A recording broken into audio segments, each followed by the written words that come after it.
ওনার এটা কিওর হবে। এই একটা পার্ট গেল। অত্যন্ত পরিতাপ দুঃখের সঙ্গে বলি, নো অ্যারেস্ট, এখনো পর্যন্ত কোনো অ্যারেস্ট হয়নি।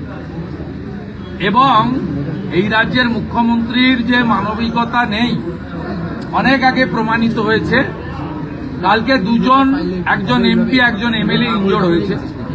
উনি হসপিটাল প্রিমিসেসে এসেছেন, knowing fully well intentionally Khagen মুর্মুর সঙ্গে মিট করেছেন, শঙ্কর ঘোষকে ইগনোর করেছেন।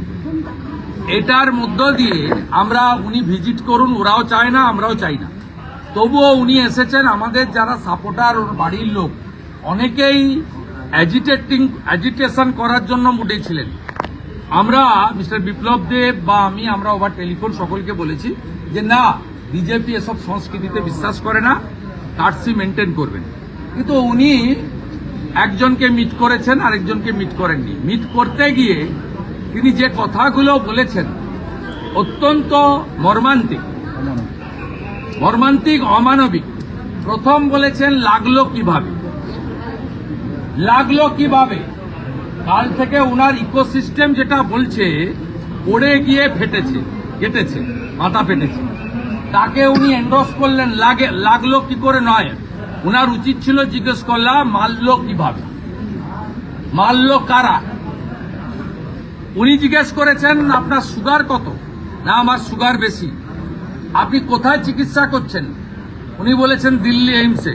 যে কেন মালদায় এত বড় হসপিটাল বানিয়ে দিয়েছি, নেন না কেন? তার উত্তর খগেন মুর্মু দেননি, তিনি অসুস্থ ছিলেন, বেশি কথা তিনি বলেননি। তিনি এখানে দেখতে এসেছেন, লাগলো কিভাবে বলতে এসেছেন, অথচ উনার বিশেষ উগ্রপন্থী বাহিনী গোটা রাজ্য জুড়ে যারা শান্তি নষ্ট করছে, 2021 সালের পোস্টপল ভায়োলেন্স থেকে লাস্ট নাগরাকাটার ইনসিডেন্ট পর্যন্ত ঘটালেন, তাদেরকে গ্রেপ্তার করার, ঘটনার নিন্দা করার ওনার কোনো ভাষা আমরা দেখতে পাইনি।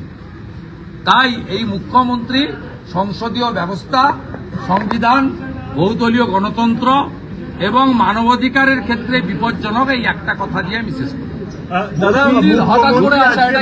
মুখ্যমন্ত্রী আজকে এসে বললেন যে সেরকম কিছু হয়নি, সামান্য ঘটনা। মুখ্যমন্ত্রী যখন এলেন দেখে, ডাক্তার বাবুরা বললেন আমাদের 6 সপ্তাহ রাখতে হবে আইদার ওটি অর মেডিকেল ট্রিটমেন্ট।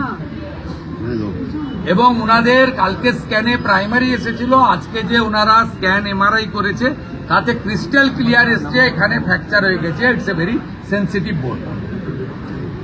একজন এমপি মুখ্যমন্ত্রী বলছেন 30-40টা কনভয় নিয়ে ঢুকছে, মানুষ ক্ষিপ্ত, ফলে এরকম ঘটনা ঘটে যাচ্ছে। 3টে করে 5 জন এমএলএ ছিল, 3 জন এমপি ছিল, 8খানা গাড়ি ছিল, আর 12টা মিডিয়ার গাড়ি ছিল। কে বলছে? যার জন্য 4 ঘন্টা রাস্তা বন্ধ থাকে, দড়ি ঘেরা থাকে এবং 250, 300, 400 গাড়ি নিয়ে যিনি বেড়ান, যার জোড়া হেলিকপ্টার আছে, জোড়া চার্টার ফ্লাইট আছে, তারপরেও রাস্তায় যখন বেরোন গোটা রাস্তাকে বন্ধ করে দিয়ে বেরোন, তার মুখ থেকে সব কথা মানায় না। আজকে মনোজোড়া গাড়ি আবার ভাঙচুর হয়েছে। CM has said that center is not releasing fund for flood relief, and so also False, fabricated, fully political statement. More than 6,000 crore fund from Central Calamity Relief Fund already released by the Honorable Home Minister, Mr. Amit Shah. Statement is false, fabricated and malified intention. মনোজোড়ায় গাড়ি আবার আজকে ভাঙচুর করা হয়েছে। মনোজোড়ায় গাড়ি আবার আজকে ভাঙচুর করা হয়েছে। ইনজোর করেছে, একদিকে এসব করে বেড়াচ্ছে, অন্যদিকে লাগিয়ে দিয়েছে।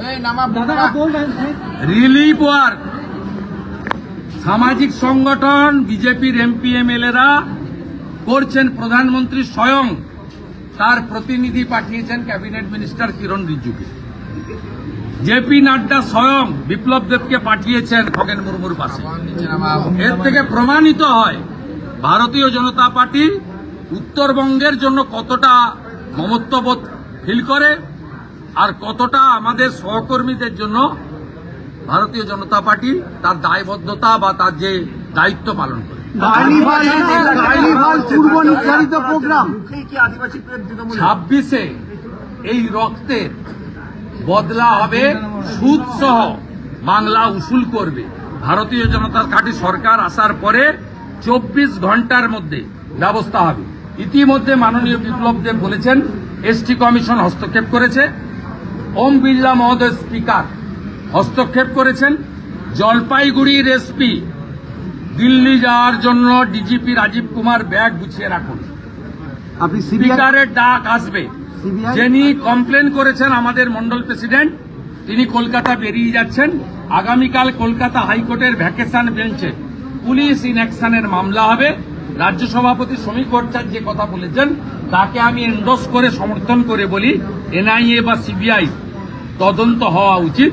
যারা ঘটিয়েছে, কোচবিহারে যারা ঘটিয়েছিল সেম ক্যাটাগরির লোকরা এখানে ঘটিয়েছে, এবং এরা বাংলাদেশের জামাত এবং আনসারুল বাংলার সঙ্গে এদের লিঙ্ক আছে কিনা খুঁজে দেখতে হবে ইন্ডিপেন্ডেন্ট সেন্ট্রাল এজেন্সি। মুখ্যমন্ত্রী